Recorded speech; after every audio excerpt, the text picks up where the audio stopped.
Estimadas amigas, estimados amigos, bienvenidos a este seminario internacional. Creo que la clave del éxito y la felicidad está en hacer aquellas cosas que realmente nos gustan, por las que sentimos una vocación auténtica, porque son estas las cosas realmente a las que les ponemos pasión y hacen que el trabajo arduo, diario, sea realizado con gusto y nos permita perseverar en ello.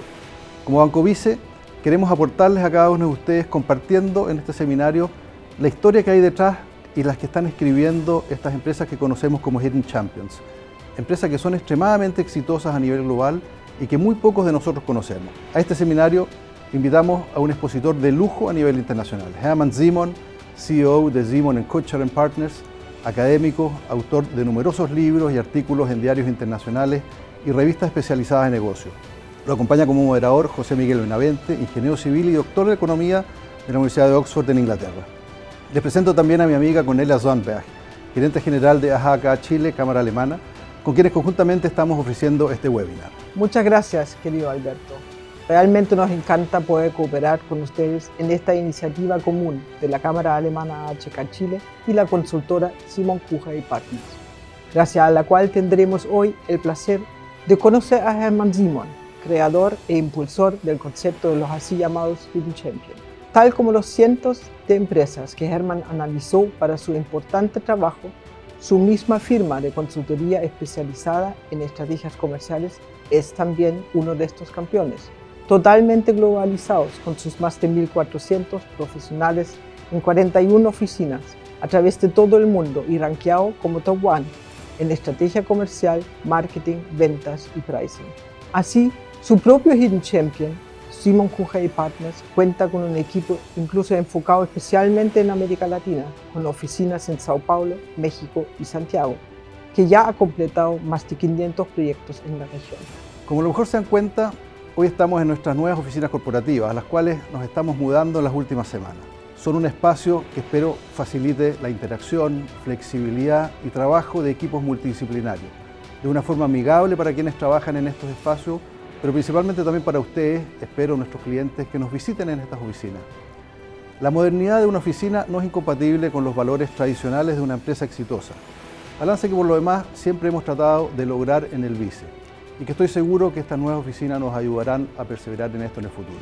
¿Por qué nos interesa saber más de los secretos del éxito, de estos campeones mundiales, empresas muchas veces familiares? ¿Por qué estamos convencidos que aprender de ellos le aporta muchísimo a Chile, a su desarrollo, a la productividad y competitividad de sus empresas? Necesitamos muchas más empresas de todo tamaño que logren ser de clase mundial, capaces de fortalecer su posición en el mercado chileno y, al mismo tiempo, salir exitosamente a los mercados internacionales. Hidden Champions son empresas profundamente vinculadas con su entorno, las comunidades donde están ubicadas y constituyen un aporte palpable al progreso de sus colaboradores y sus familias. Son de alguna manera la demostración concreta de la misión trascendental de las buenas empresas, que son en generar verdadero valor compartido tanto para la sociedad, los trabajadores, los accionistas y los clientes. Todo esto de una manera virtuosa, sostenible y responsable. Unir lo mejor de dos mundos, aportando al progreso de nuestros países, es el propósito de nuestra Cámara HK Chile. Poder cumplirlo junto a un socio como Banco BICE nos enorgullece de sobremanera. Estoy seguro de que en esta conversación saldrán ideas, puntos de vista y conceptos valiosos. Lo más importante que puede recibir una empresa que está empezando no es necesariamente el financiamiento o la oportuna asesoría que podamos otorgarles como Banco BICE, sino que lo más importante han sido, son y seguirán siendo siempre las buenas ideas, las que son irreemplazables en la creación de valor. Espero que este seminario les permita inspirarse en ojalá cómo llegar a ser una Hidden Champion, camino en el cual el Banco BICE, con todos sus servicios, al igual que acá Chile, Cámara Alemana, estoy seguro conjuntamente les podremos ayudar. Espero que este seminario sea de vuestra utilidad. Muchas gracias.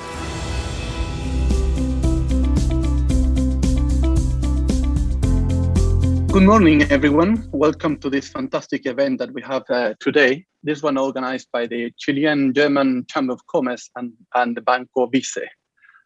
Today we have a terrific presenter about a very, very interesting topic and very hot in these days that we are in, and we need to know about, this figure in the German economy, what we call hidden champions.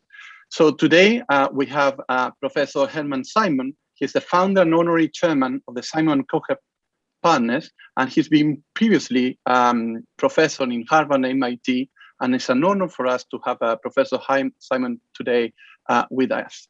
The title of his presentation will be Hidden Champions, the New Game in the Chinese Century. So Professor Simon, welcome to Chile, and we would glad to have you here, and then the old floor is yours. Thank you very much. Muchas gracias, José Miguel, for this nice introduction. Buenos días, señoras y señores.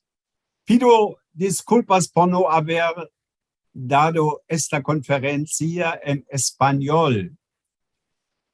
Aprendí español en los años 60, pero he olvidado casi todo. So I speak English, the global language, and hope for your understanding. Now I am virtually in Santiago de Chile. I would love much more to be there in person. And we had been discussing that for years with Cornelia Sonnenberg, the managing director of the German Schilling Chamber of Commerce. But we postponed it every year until it was too late and Corona came in. So that travel has not been possible. But I still look forward to coming to Chile in the coming years when COVID-19 is over. Now I share my screen and you'll see the topic of my talk, Hidden Champions in the Chinese Century, Ascent and Transformation. And you will see why I talk of the Chinese century and how the hidden champions have developed in the past couple of decades and what the challenges of transformation are in the next few years. Let's look at the globalization in terms of export activities. This slide shows you the absolute exports in the last decade. And you see China is the clear number one. On an annual basis, China became in 2009 for the first time the largest exporter. And ever since then, they have been the largest exporter. And in the sum, it's a huge advantage over the US, which is second, and Germany is a close third to the US. And you see all the other countries are much smaller. You may think that Japan is a very big exporter, but that's not true. If we look at the per capita exports for the same period, 2010 till 2019, we see a very different picture. There, Germany is far ahead, Korea is second, and especially the other European countries, France, Italy, etc., are much lower than Germany, though they are in the same geostrategic location. The distance to the big markets, Asia, America, is the same as for Germany, but still their exports are much lower. So if we look at these two export indicators together, per capita exports and exports in absolute terms, we see that China and Germany are the winners of globalization. Very different from most of the other countries. What is behind this? Are large corporations responsible for the export success of China and Germany, or is it something different? And most people think it's large corporations which determine export performance. And they're right for most countries. Here, I show you on the horizontal axis the Fortune Global 500 companies, the largest companies in the world. And on the vertical axis, the exports. And you see, for most countries, USA, Japan, France, Korea, it is an almost linear correlation between the number of large corporations and the export performance. There are two exceptions, China and Germany. What is different for them, for these two winners of globalization? The role of mid-sized companies. In China, 68% of the exports come from mid-sized companies, and in Germany, it's about the same percentage. So this slide tells us, yes, you need large corporations, but in order to really excel in exports, you need additionally very strong mid-sized exporters. And these are the hidden champions. What is a hidden champion? A company which belongs to the top 3 in the world, has a revenue of less than $5 billion, and is not known, so hidden in the public. Now you may say $5 billion, that's not exactly what we call a mid-sized company in Chile or even in Germany. That's the upper threshold. The average revenue is much lower, around 500 million. But you have to see this size in the global context.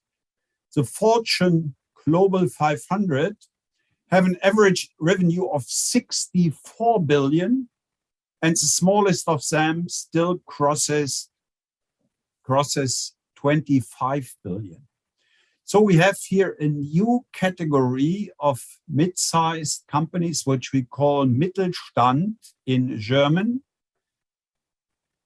which may have revenue of 500 million, 1 billion, 2 billion, which are small or mid-sized relative to the big guys, but are still global companies and global market leaders.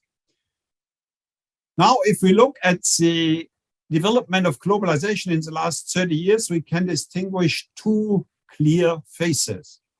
From 1990 till 2010, we had a so-called hyper-globalization. This means that global exports were growing more strongly than the global gross domestic product. And since 2010, we have a relative deglobalization. And I show you in this slide, where you see on the vertical axis, the trade elasticity, the growth rate of exports relative to the growth rates of global gross domestic product. And you see from 1990 to 99, that was more than 2. It means global exports were growing more than twice as fast as the global GDP. And since 2010, that has changed radically, especially since 2014, exports are growing less than the gross domestic product. And please observe, this was before Trump. So Trump has not essentially influenced this trend. I call this relative deglobalization. And what is the new game now, looking into the future?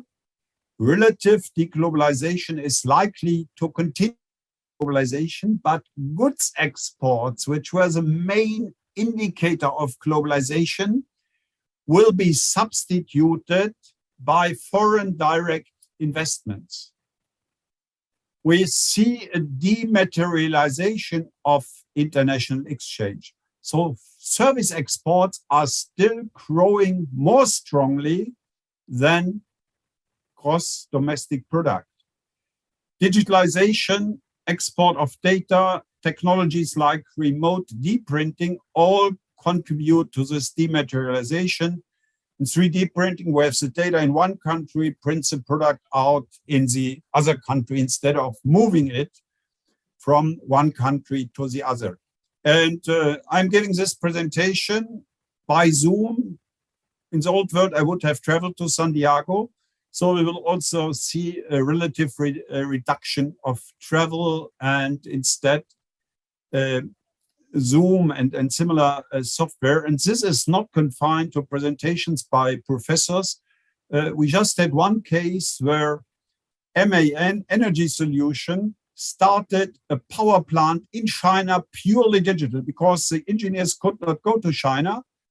They have a digital twin of this new built power plant, and they start it digitally. In the old words, a dozen engineers would have traveled to China and worked there for 3 to 4 weeks to get the plant running reliably. And this goes further. The big challenge is to find the best location for each activity. So we see, for instance, German mining technology companies removing their competence center for mining technology to China. 2 companies have already done that. Another hidden champion is just establishing its competence center for artificial intelligence in China, because they say the conditions to develop artificial intelligence products and processes are better in China than in Germany. And this even goes farther. The first hidden champions are thinking or starting to establish 3 independent headquarters in Europe, in the US, and in China, because they say with increasing conflicts, especially between the US and China, we have to become insiders and set up independent headquarters. And my company, of which Manuel Osorio in Santiago is a partner, and we have an office there, we have 3 holding companies already. It's a similar setup. 1 in Germany, 1 in the United States, 1 in Singapore, to which the subsidiaries are attached. So we see this kind of deglobalization also organizationally. Now let's look at the business level of the hidden champions and as the aspect of growth, or ascent, as I call it here. On the left slide, you see 3 hidden champions which have become big champions now. The F Group is the 4th largest automotive supplier in the world. Fresenius, a global leader in dialysis, so kidney treatment, SAP, you know.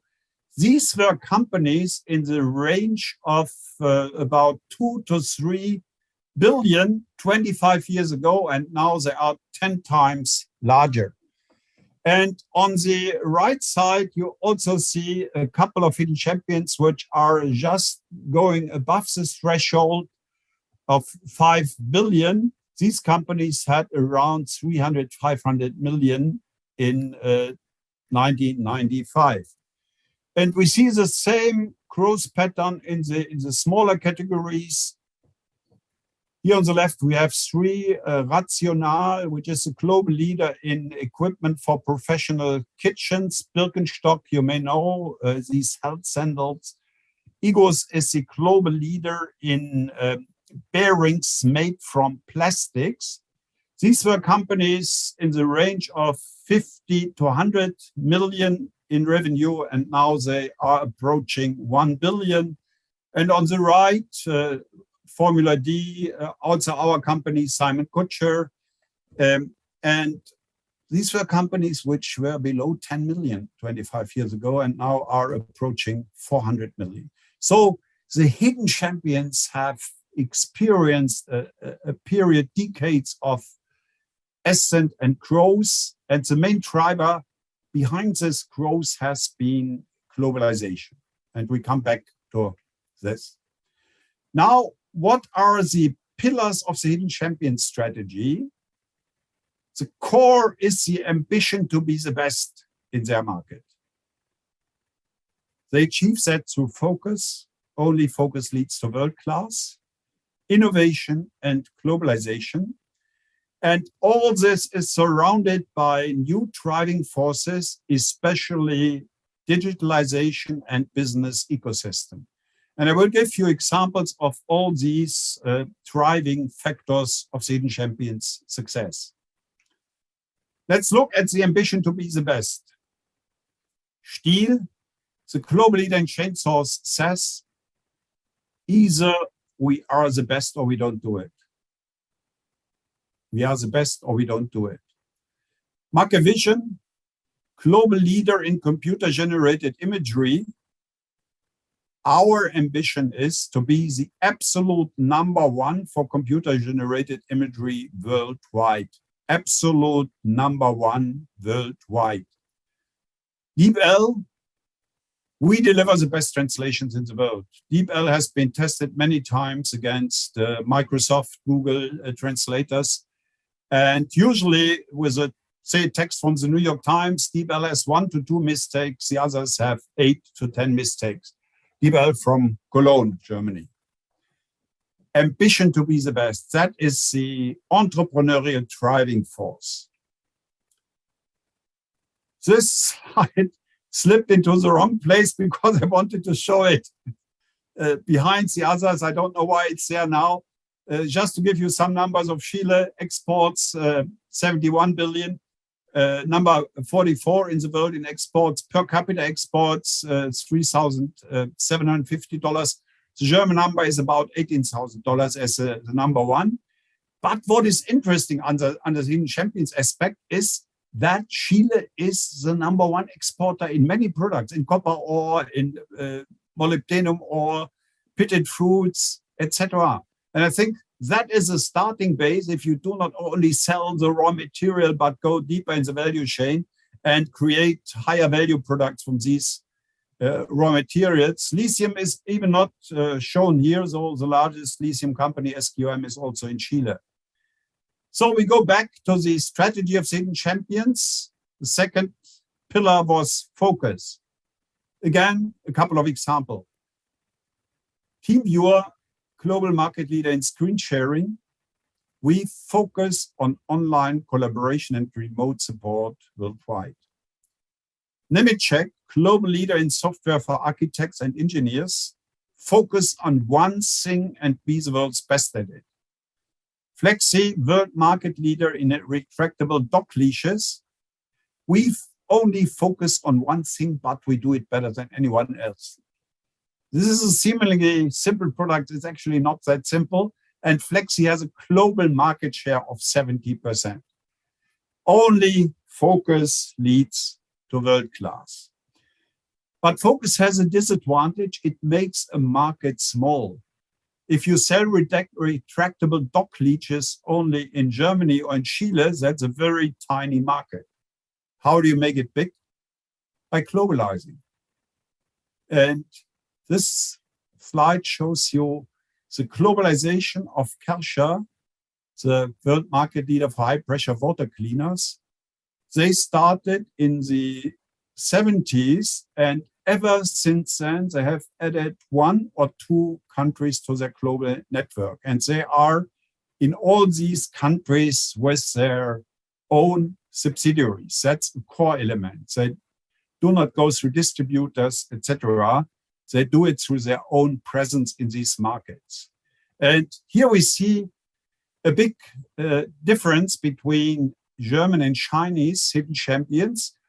In the left column, I show a couple of German hidden champions, and you see they are usually represented in more than 50 countries with their own subsidiaries. On the right side, a selection of Chinese, and they have usually less than 10 subsidiaries. So the Chinese are in a very early stage of globalization, but they are coming. We will see that later. Whereas the Germans are already very far advanced in the global presence.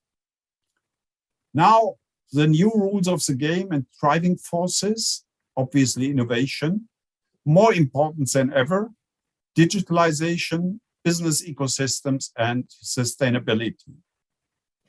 And I will again show you a couple of cases from these driving forces. Innovation, the hidden champions spent double the industry average on research and development. Innovation starts with investing, with spending money. More important is the outcome. They have 5 times more patents than the average company. So they are really very, very productive. And I show you a couple of videos now from they're all from the mobility sector, because there you see something in software, you cannot visualize it. So some short videos on innovations from hidden champions in the mobility sector. This is a regional train. Why do I show you a boring regional train? This is the first hydrogen-powered train in the world, which is now running since 2 years on a daily basis between northern German cities.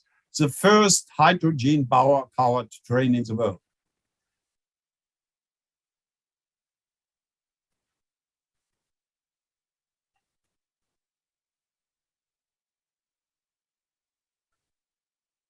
This is the Volocopter, the first electric helicopter, and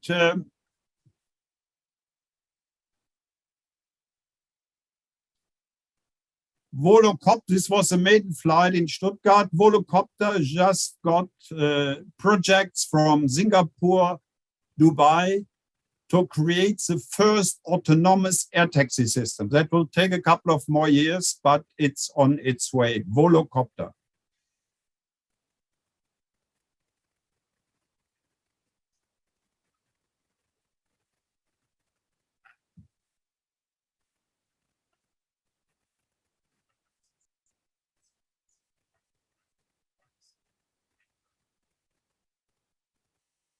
Lilium, an electrical plane, vertically takeoff and horizontal flying. They just went public a few weeks ago in New York, a German company. Most of these high-tech companies go public in New York, and they are valued at 4 billion. Lilium.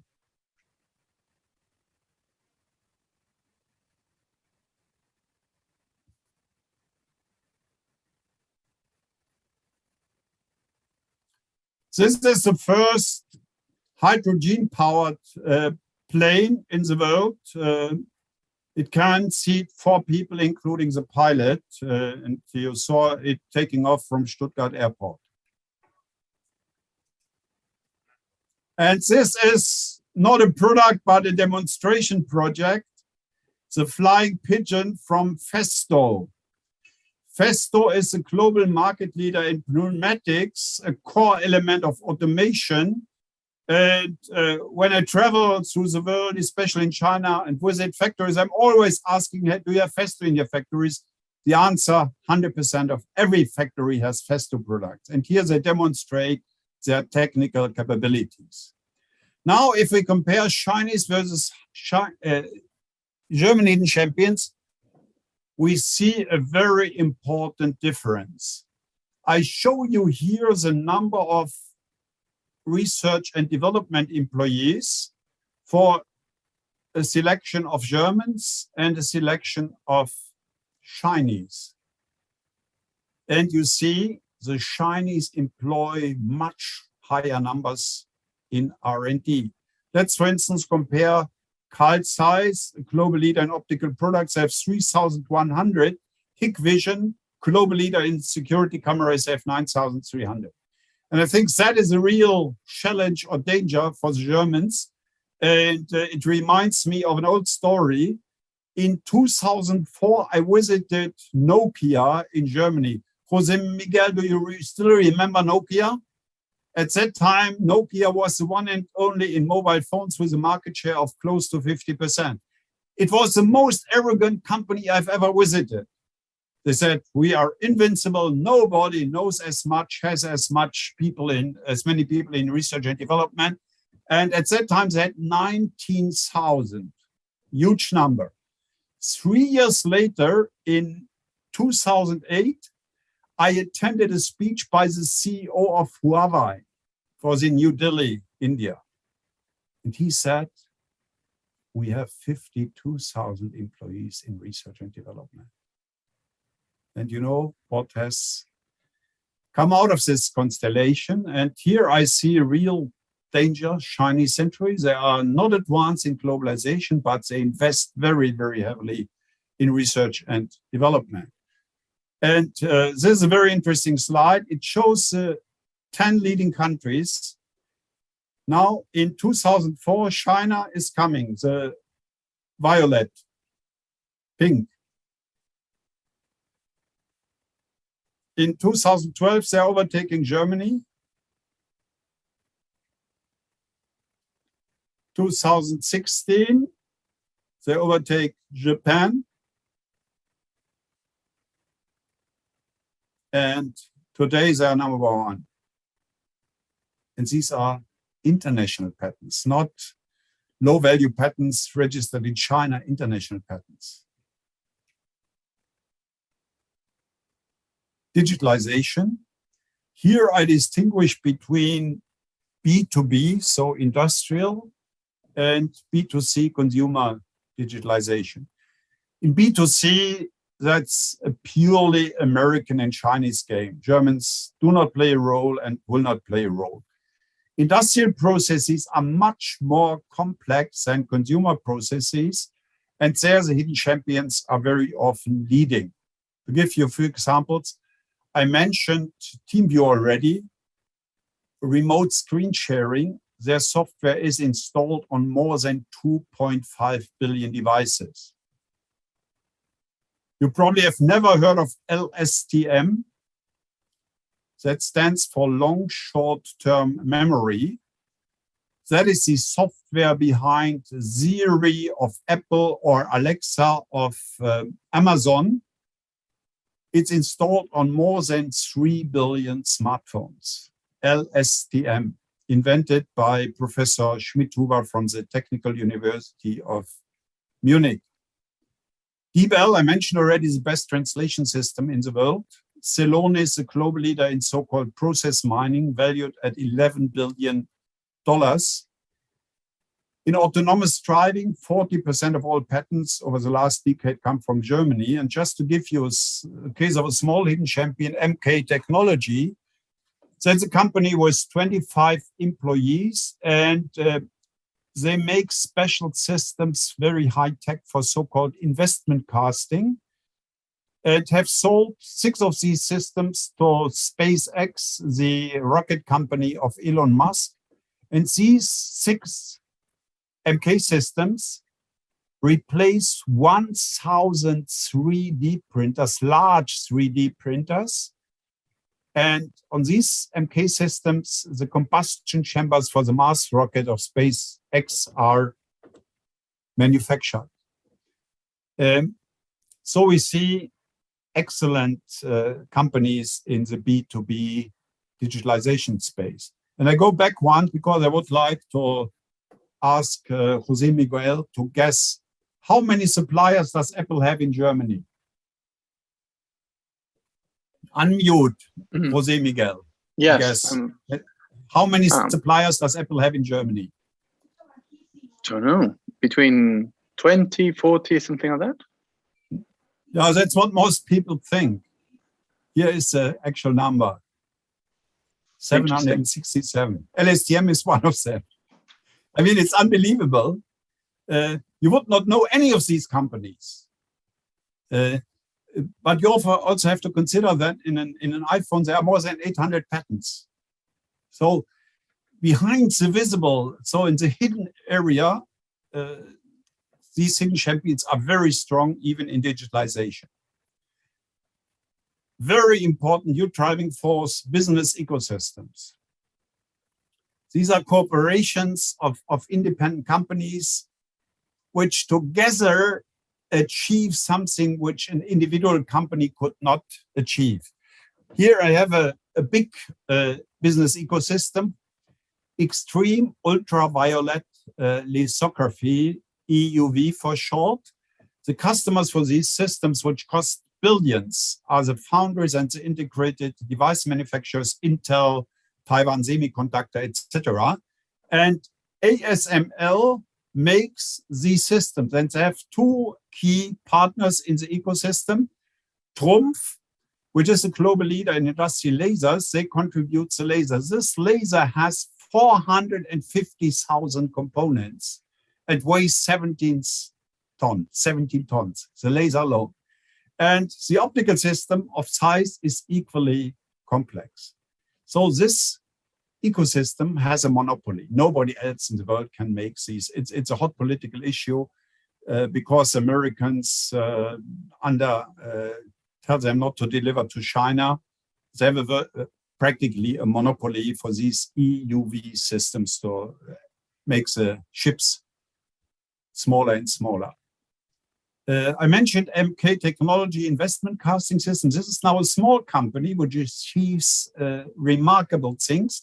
And they also do that in an ecosystem. The customers here are, I mentioned, SpaceX or PCC, that's a global leader in turbine plates, General Electric, etc. And MK is the leader in a technical business ecosystem with partners from China, from Russia, from France, also from Israel. And together they achieve these global market leadership products. Last new driving force, sustainability. Some people say sustainable is the new digital, and they may be right. Hidden champions are leading in sustainable technologies, be it recycling, remanufacturing, new materials. And Germany has a competitive advantage there because we have the strictest regulations. So this is a new opportunity for us. My last point, employees and leaders. So the inner strengths is what characterizes them: high qualification and motivation. The hidden champions invest 50% more in permanent continuing education than the average company. A culture of top performance. You remember ambition to be the best. That must be shared by the employees. High employee loyalty, an extremely low annual turnover rate of 2.7%. The average for Germany is 7.3%. Other countries, it's much higher. And then very strong leaders who stay at the helm of these companies for a little over 20 years on the average. For large companies, this average tenure is 6 years. That tells you everything about long-term orientation. So again, a general comparison between German and Chinese. The Chinese will be the biggest challengers of the Germans. Global presence, the Germans are far ahead, high, Chinese low. Global brands, the Germans have also strong brands, of course, only in their niche target groups, not in the general public. China is still very weak, just in the beginning. Growth rate, the Chinese very high, they grow very fast. The Germans grow medium, we have seen over the years that is adding up as the Chinese grow faster. And behind that, we have already seen the research and development resources, more people in China. Behind that is initial public offering going public. The Chinese go public very early and collect huge amounts of capital and invest that into growth and into research. Whereas the Germans are mostly family companies who are hesitant to go public and finance themselves from the cash flow. And I think they have to reconsider that. One conclusion from these comparisons between German and Chinese is that we Germans must become Chinese. I've already given you a couple of examples where competence centers are set up in China. We must operate under the same conditions as the Chinese do, but the Chinese must also become Germans. All Chinese automotive manufacturers have design centers in Germany because Germany seems to be leading in automotive design, especially for premium cars. And just before Corona, I had a meeting with 100 Chinese automotive suppliers. They said, we all want to come to Germany. So we will see a total reconfiguration of the global value chain. This includes, of course, America and Chile and each country. For instance, the huge gigafactory of Tesla is just opening in December in close to Berlin. And a huge battery plant by a Chinese manufacturer is built in Thuringia. Intel has announced that they want to build 8 gigafactories in Europe, 3 or 2 of them in Germany, with each an investment budget of 10 billion euros. So we see this replacement of exports by direct investments. This is just a little story. In China, there's a big fans of the hidden champions concept, and Together with an entrepreneur, we established the Hermann Simon Business School, which is devoted to this concept. And it's open to international students, so maybe someday we also have students from Chile. And let me conclude to show you that what I told you is not just an academic speech of a professor, but of a practitioner, because I left the university after 16 years and founded Simon-Kucher Partners. Dr. Kucher was my first doctoral student, and we followed the Hidden Champions strategy one-to-one. Our goals, market leadership and growth, so also being the ambition to be the best in our market, focus only on the market side, strategy, marketing, sales, pricing, and global presence. These were our strategic pillars. What has come of it? This is the company growth in terms of revenue. This year, we will probably have a revenue of 419 million euros, and we have now around 1,700 people. Ambition to be the best and globalization. We have 41 offices in 26 countries. One is in Santiago de Chile, led by Manuel Osorio.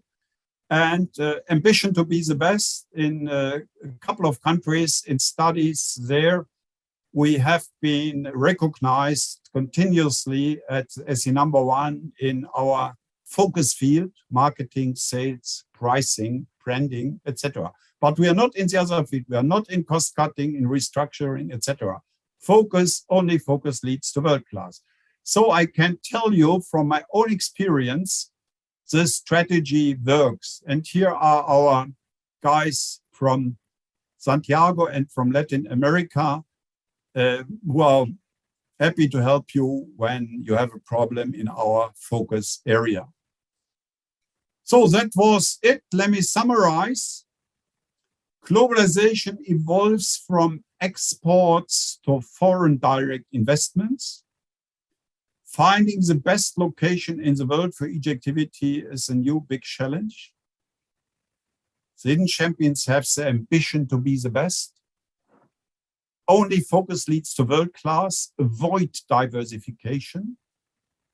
Globalize. And globalize means you have to be strong in the first global league because that's 60% of the global gross domestic product. Do not imitate, innovate, invest in R&D. Digitalization, for mid-sized companies, it's better to focus on B2B. The other markets are too large. These are American and Chinese games.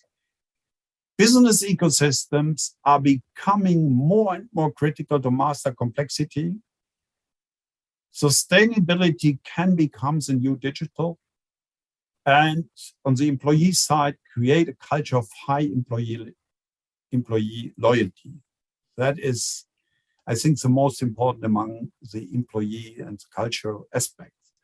So I've written a couple of books on these things. My autobiography, where I also tell the story of the hidden champions, how it emerged, and of Simon-Kucher.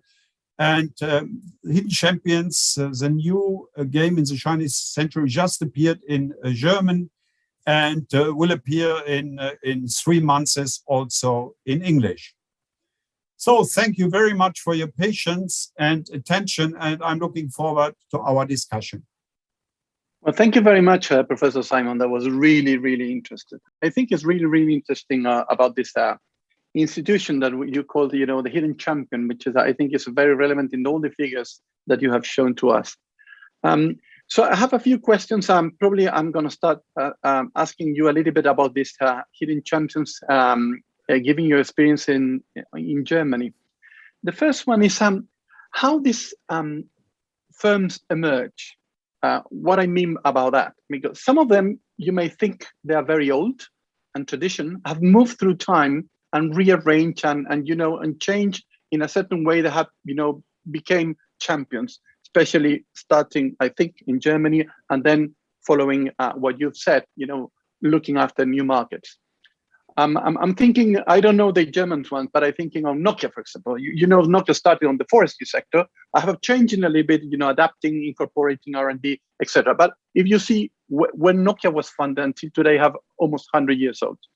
So my first question is how old and how these firms emerge? Because on contrast, you may ask, are these firms very new and they start, like stars from the start, using what in Chile we have pushed the idea of the startup, So my first question is related with the, the age and the evolution, how this emerge, how this, hidden champions emerge. Yeah, I have the detailed data in my book on the age structure, but due to time limits, I could not go into these details. Practically, we have three maxima in the distribution. Quite a few of the hidden champions are older than 100 years, were founded in the 19th century and have survived and kept their market leading position. Then we have a big wave of new startups and foundation after the Second World War, so in the 50s and 60s. And then more recently, we also have a new wave. I gave a couple of examples like DeepL, TeamViewer, Mackevision, digital or software companies. And but the average age is substantial, around 70 if you average it out. I mean, you are not really becoming a global market leader in your first 3 years. So even the younger ones tend to be 15, 20 years old. So we have waves of foundations and startups. And of course, behind your question, there may be a deeper issue. If we look at the distribution across countries, Germany has by far the most. Similar per capita density we have in Switzerland and Austria, which are structurally essentially the same. Why is that so? And there are many reasons, but just to give you two. Unlike France, Japan, the United States, Germany has not been a nation state until 1918. Until 1918, we had 23 monarchies and 3 republics. So mini states, and every entrepreneur who wanted to grow, if he was in Munich, did business with Stuttgart. Munich was the kingdom of Bavaria. Stuttgart was the kingdom of Württemberg. Or Saxonia was the kingdom of Saxonia. So it seems to have gone into the DNA of German entrepreneurs to go international very early, very different from France or Japan or the United States. Another reason is that in many regions, we have had special competencies for centuries. For instance, in the Black Forest, there was a watch and clock making industry that has disappeared. But these were fine mechanical competencies, and they applied them to a new industry, medical technology. So we have now more than 500 medical technology firms in a small area in the Black Forest. Or in Göttingen, a university town in northern Germany, we have 39 measurement technology firms. How come? The mathematical faculty of Göttingen has been leading in mathematics for centuries. And these companies emerged from the laws the mathematicians in Göttingen detected. It's similar to the process you see in Stanford with the Silicon Valley. And a third factor, which is very important, is the German vocational training system, Berufsbildungssystem. Because with this system, we educate the best qualified workers in the world. Many countries have tried to imitate that, but it's not easy. It's tradition, it's public-private partnership, so complex issue. So these are some of the factors why we have so many hidden champions compared to other countries. Very, very fascinating, and as it's very idiosyncratic, as you already mentioned. But still, we can learn a lot about the German experience about this. My second question will be related with this one. Is you mentioned in some of your presentation, but I want to go slightly deeper on that. I have the feeling that most of these hidden champions are heavily related with families. They are not in the way they are not only legally organized, but I mean the way this organized, the organization, I think from the start, was heavily based on a family framework. And my question is, as the time evolves, this still is related with families, or now it has become a more open in terms of, different persons have, invest through sharing or open market, etc. So how relevant was the family constitution, related with this middle, hidden champions? Yeah, you're absolutely right. 70% of hidden champions are family businesses, not necessarily run by the families. We see an increasing number of non-family managers, but the families are still the owners. So that's roughly 70%. 10% are publicly listed. 10% are parts of larger corporations, and 10% are owned by private equity. Private equity didn't exist 20 years ago in Germany, but now they have a major position in the hidden champions sector. And as I said, I encourage more families to go public instead of selling them. I'm always disappointed, just to give you one example. A company called Roman Engineering, they are in the automation space. Mr. Roman was the founder. He had no succession in the family, so he sold the company in 2017 to Tesla. This year, Tesla threw the name of the founder out and had already separated from the founder earlier, and now it's Tesla Automation. And I find that a pity if such a great company is just becoming a part of a huge corporation, and they often destroy the corporate culture. They impose their system on these hidden champions. But the temptation to get a lot of money from the big guys is obviously too strong. Yeah, very, very interesting. I was thinking as you can imagine, in Latin America, there are not several of this kind of firms, especially they are related with the size of the market, firstly, and I think. But still, you have several, cases. One of the things very interesting is the firm who does the glasses of the Tesla cars is in Peru, which is very interesting. So it's a good case to see how this evolve in the future. But I think it's going in the line that you already mentioned. I have a third question, which I think May I make a remark on this? Yes, if somebody comes from Chile and uses as an excuse that Chile is further away from the main markets, I don't accept that. No. I know hidden champions all over the world. Just to give one example from the most remote, what is the most remote country? That's New Zealand. And the global leader in electric fences for cattle and sheep is a company from New Zealand, because they have 70 million sheep there. Everywhere you see electric fences, and so they globalized. And I have companies from South Africa, or an interesting case is also a company from Malaysia, Top Glove. Malaysia is a global leader in caoutchouc, in natural rubber. They don't only sell the natural rubber, but they make gloves, rubber gloves, disposable gloves of it. And the number one is Top Glove, global number one. And they have a couple of others, which are also very large. Malaysia has 70% of the global market for disposable, not reusable, rubber gloves. And that is the way for these countries to go, for emerging countries. If they have a base in raw material, they should go further down the value chain and make more valuable products than just selling the raw material. And for lithium and the other products I mentioned, that's an invitation for Chile to do that. Well, you're absolutely right. I mean, when you're competing on natural resources, you're competing costs, and then distance have an effect. But when you're competing in more sophisticated products, you are in a commodity market where you don't have control of the prices. Exactly. Yeah, you're absolutely right. If the Chinese or the people in Hong Kong open a new mine for something you are offering, your prices may collapse and you have no control over the prices.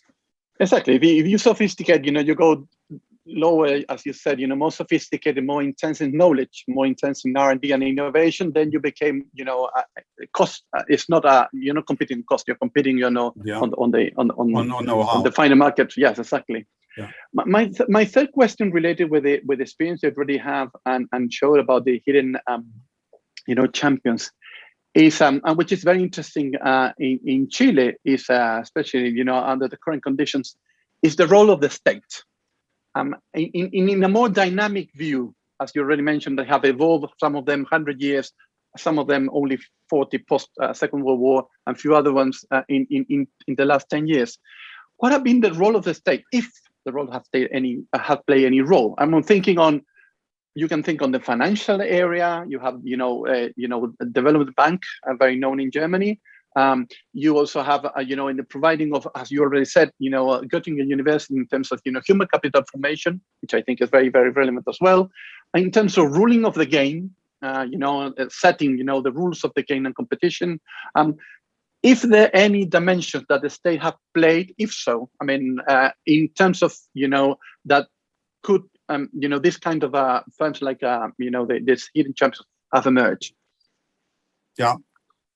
In terms of strategy, market strategy, technology strategy, the state has not played an important role. I asked in my studies, hidden champions, how important was the government for your success, and only 14%, so 1 in 7 said that the government was important.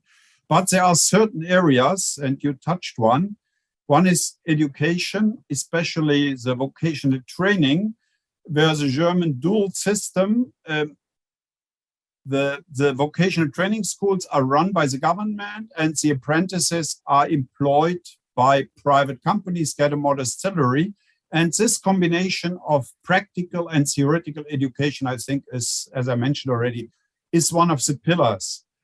There's another important aspect, that's inheritance tax. Essentially, if you inherit a company and you continue running it for 7 to 10 years or longer, you don't pay inheritance tax. And we see that in countries where the inheritance tax is high, a Mittelstand, mid-sized sector does not develop, for instance, in France or also in the United States. So avoiding factors which impede the development of hidden champions and mid-sized company is as important as giving positive support. And then there is one more very specific sector which also plays a role. That is a Fraunhofer Society. We have 4 large research societies in Germany for basic research and for different fields, and one is for applied research. And that is a Fraunhofer Society, which employs about 30,000 scientists and engineers, and they're all specialists. There's one in wind power, one for solar, and very often the mid-sized companies are cooperating with. Let me just give you one example. One hidden champions is ARRI, ARRI, the global leader in professional film cameras. Until about 15, 20 years ago, these were 35 millimeter chemical film cameras. So the film was a chemical product, a la Kodak. Then digitalization came, and ARRI is a relatively small company. They were alone not able to develop a new digital camera for professional filmmakers. Together with the Fraunhofer Institute in Nuremberg, which also invented the MP3 system, they developed a digital camera and are again market leader in the digital field.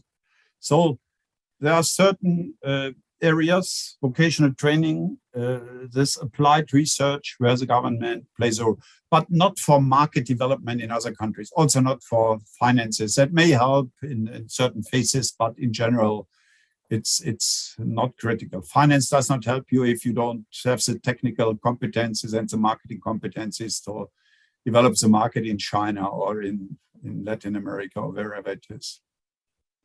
Yeah, I think, the last point you mentioned about, the technical components of the, labor force is absolutely relevant. And I think, at least from the Latin American eyes, Germany is very known because of that. The way you have organized the educational system in giving, also this technical bit very, very strong, have make for us, I mean, the whole difference that which is lacking, you know. Yeah, we've been. That's by the way an interesting point, because the discussion is here that we are lagging behind in digitalization, that we don't have Googles or Facebooks here, and I personally think that's not a real problem.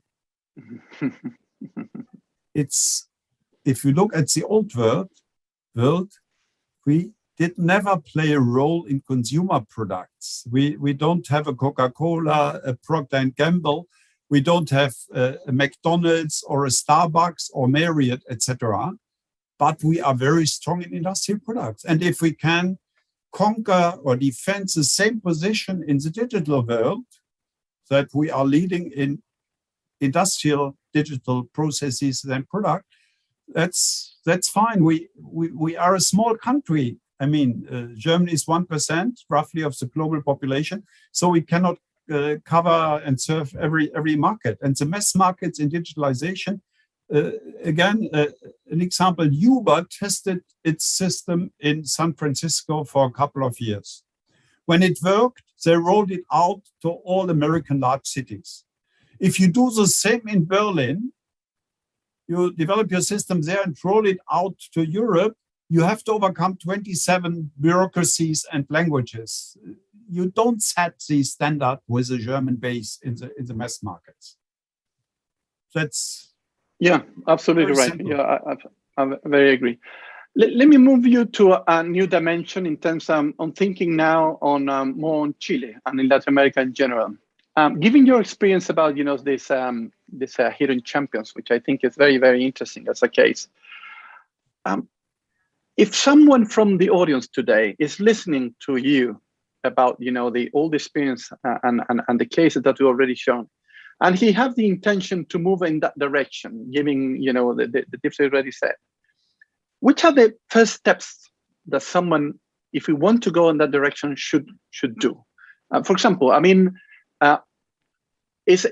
sometimes it's a financial problem which is behind, or is it not a clear idea, or how I have to link with the natural resources sector, or I have to absorb technology and knowledge coming from abroad, saying German firms or other ones. I have to go outside, and see what is going on there and see if I have an opportunity. If I'm not taking a lot of time for you, but what are the 2 or 3 actions that someone from Chile may go and may start doing, aiming at to become like this middle kind of firms, mainly, suppliers, as you already said, mainly in the tangible sectors, as I understood, and what you called, the hidden champions. I think the starting point is the ambition to be the best in your market. Of course, you don't fall from the sky as being the best, so you need or you have to develop a unique competence. If I take our case, what is the foundation for our company? The fact that my doctoral dissertation was pricing strategies for new products. And I was not the best economist or in our studies at the University of Bonn, but I focused on this field and worked on it for years and years and years. And even if you are not a genius, who is an Einstein? Nobody is an Einstein. If you focus on something, you can really have an opportunity to become the best or one of the best. It starts with your city. I sometimes talk to regional people and say, we are not in the global game. I say, but still you can be the best restaurant or the best baker or the best whatever in your city and your region. And then the second step from this focus is not to get distracted by, and that's particularly difficult in China because they have so many growth opportunities.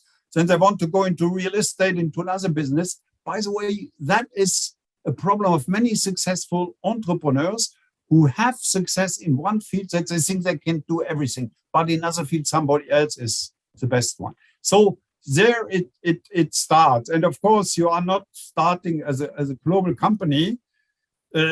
So I say, relative to my career, I explained that in my autobiography, do the job well, which are you currently doing now? Don't dream of things which may or may not happen in 30 or 50 years. If you do the job you're doing now well, opportunities will open. And the unique competence can be related to a very different thing. It can be in Chile that you have certain raw materials which we don't have in Germany. So you have a natural grip on this source of raw material. It can be the competence to sell. There's one guy, Wirt, he is now bigger than a hidden champion. He's everywhere in the world. He's selling screws and nuts and bolts. So trivial product, but he has set up a sales and logistics system which is unparalleled in the world. That's not based on technology, but on salesmanship.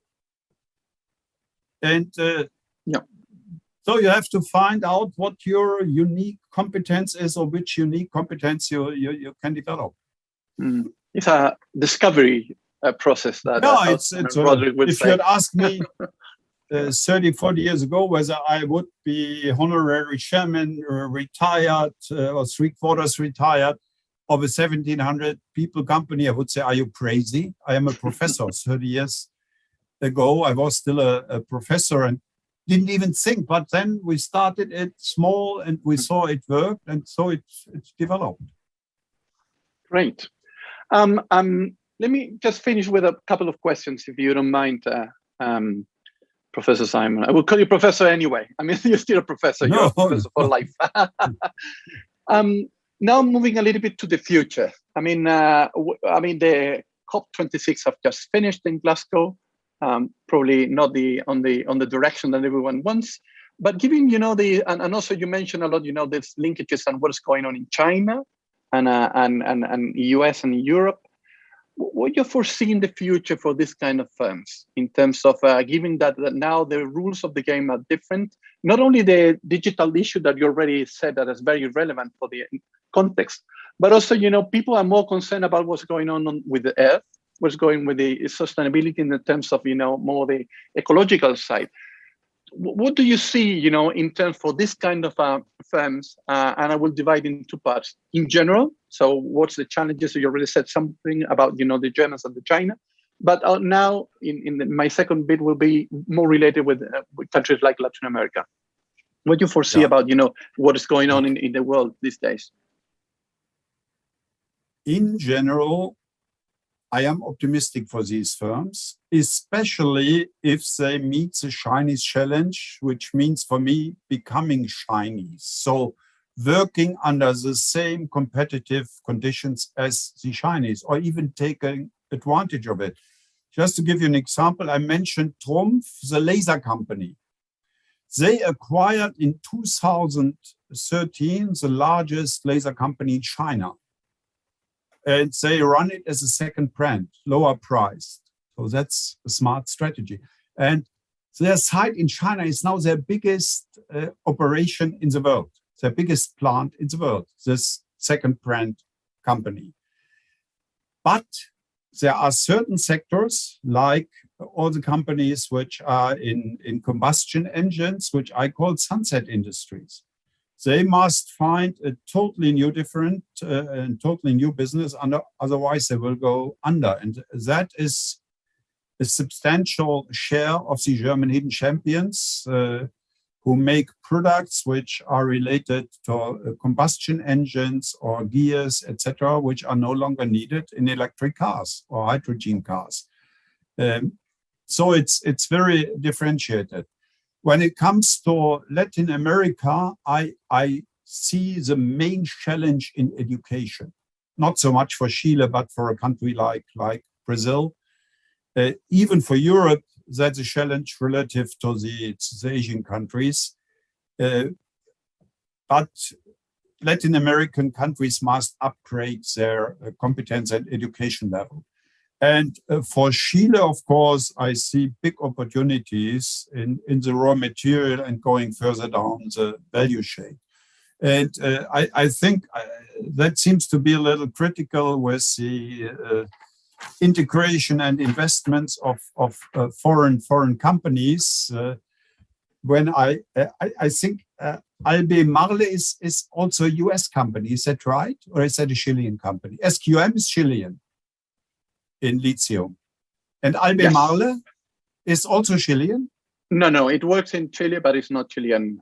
Yeah. Have a foreign property. How about these companies from Canada who wanted to invest, Lyco and Wells Materials? There seems to be strong opposition against these companies to develop these lithium reserves.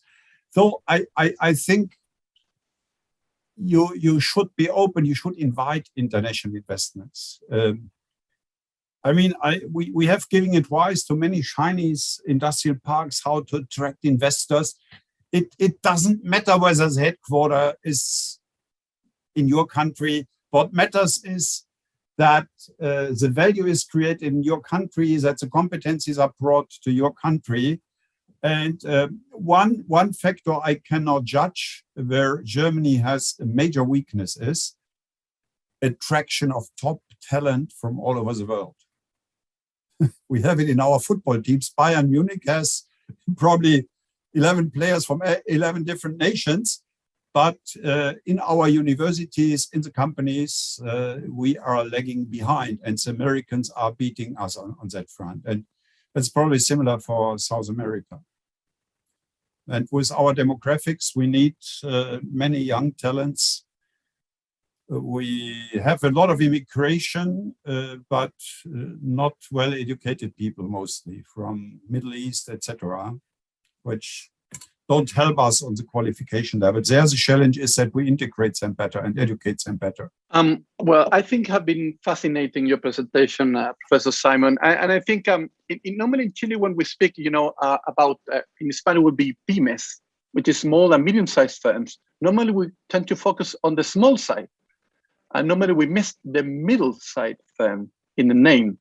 So what you have shown to us, is how relevant is this, what in German translation would be this kind of firm who are middle and became very large, as the numbers have shown, but at some point were middle and there were these hidden champions. So I think this new entity, which is a little bit, not very shiny in the, at least in the Chilean productive sector, I think, as you already shown, very, very relevant and have a lot of potential. But it needs several issues that you already mentioned. I think this has been a fascinating talk to us, and we have learned a lot. And I think I'm push the audience to follow you and your text and books. And I think they may find some answers about these questions.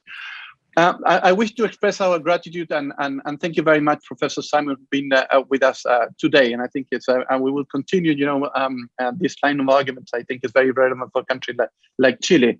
And also I wish to thank as well, the German and Chilean Chamber of Commerce and the Banco BICE for this possibility. And I just a final word for those on the audience. There was some survey at the end of this presentation and a QR code that you can link and answer the questions from the survey. So, Professor Simon, thank you very much again, and wish you to see you soon. Muchas gracias y a la otra vez. Till next Mal. Ja. Bye-bye. Bye. Tschüss. Auf Wiedersehen. Tschüss.